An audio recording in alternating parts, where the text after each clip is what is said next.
It's April 1986. The city of Pripyat in Ukraine is alive with laughter. Families stroll through the parks, children play in the schoolyard, and workers at the Chernobyl power plant prepare for another shift. But within hours, life in Pripyat would change forever. What was once a thriving community of nearly 50,000 people would become a ghost city, frozen in time, poisoned by an invisible enemy that still lingers to this day. This is the story of Pripyat, the abandoned city humans can never return to. Pripyat wasn't just any Soviet city. Built in 1970, it was designed as a model community. Modern apartments, schools, hospitals, even an amusement park that was set to open in May 1986. It was a symbol of progress, a shining example of Soviet engineering. Families lived just a few miles from the Chernobyl Nuclear Power Plant, confident that they were part of something safe, strong, and permanent. On April 26, 1986, reactor number 4 at the Chernobyl plant exploded during a late-night test. A fireball ripped through the facility, releasing massive amounts of radioactive material into the air. But here's the chilling part. The people of Pripyat had no idea.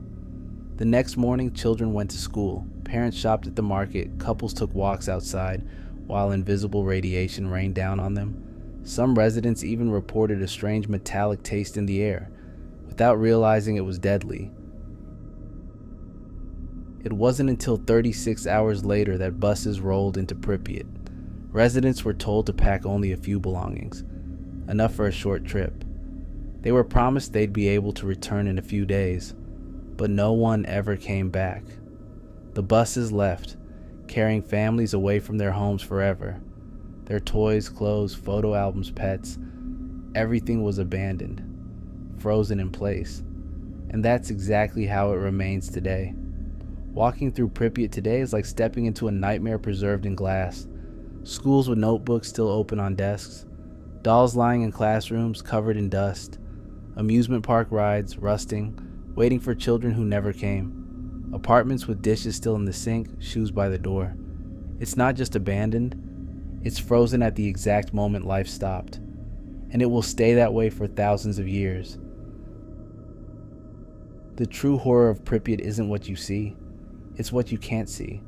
Radiation lingers in the soil, the water, the very buildings themselves. Hotspots around the city are still lethal.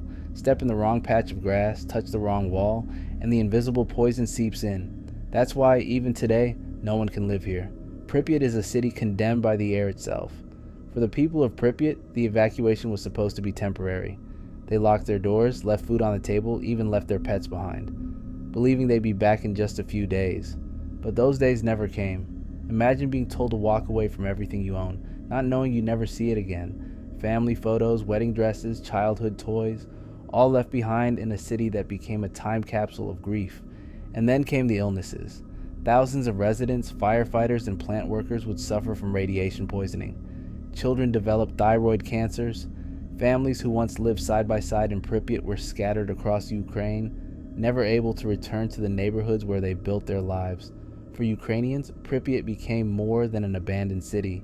It became a wound, a scar etched into the national memory, a place that embodied the cost of human error, secrecy, and arrogance. And what makes it even more haunting is this: the city wasn't destroyed by war, bombs, or earthquakes. It was destroyed by something no one could see. And because of that, Pripyat feels less like a ghost town and more like a ghost itself. Here's the truth. Pripyat doesn't feel like other abandoned cities. Other ghost towns slowly decay. Life fades little by little. But in Pripyat, everything stopped in a single moment. One day, the streets were alive. The next, silence. Think about that. The toys still sitting in classrooms. The Ferris wheel built for children who never got to ride it. The dolls left on beds, staring with glass eyes in rooms where laughter once echoed. It's not just abandoned. It's paused, mid-breath, mid-laugh, mid-life. And that's what makes it terrifying. When you walk through Pripyat today, it feels like the people just vanished. As if they could walk back in at any moment, pick up where they left off. Except they can't. The air itself won't let them. The true horror isn't just the silence, it's the deception. For a day and a half, the residents of Pripyat lived their normal lives, completely unaware they were slowly absorbing a death sentence.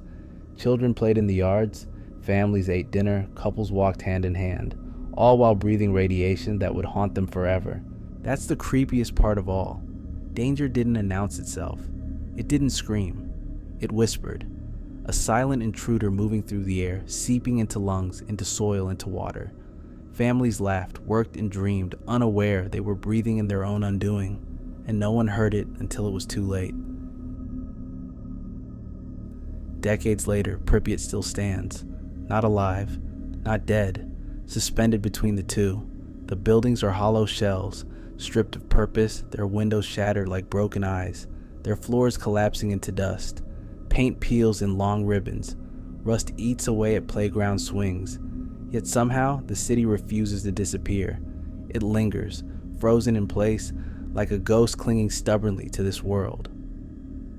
Today, Pripyat sits inside the Chernobyl exclusion zone, a wasteland spanning 1,000 square miles where human life is forbidden. It is a scar carved into the earth, still burning invisibly beneath the surface. Scientists estimate it will remain dangerous for at least 20,000 years.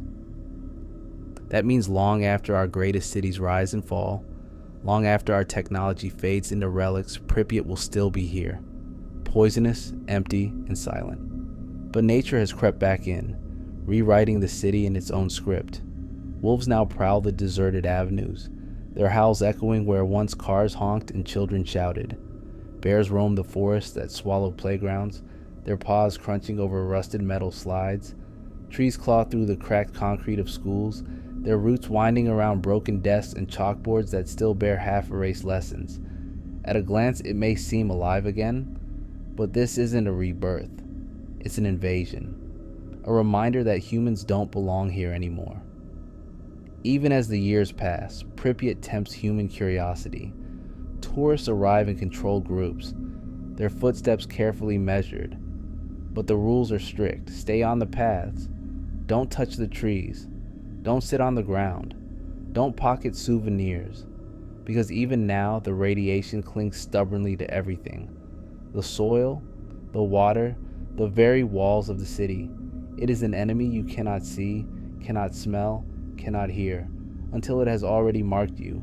Pripyat has become more than a city. It is a tomb, a shrine built not of faith, but of failure. A monument to the invisible poison that destroyed it. Its empty streets and silent towers stand as a frozen warning to the rest of humanity about what happens when our greatest creations spiral beyond our control. And perhaps the most unsettling thought of all? Long after you and I are gone, long after every skyscraper we build has fallen into dust and every empire we know has turned to ash, Pripyat will still remain, waiting, watching. A ghost city that even time itself cannot erase,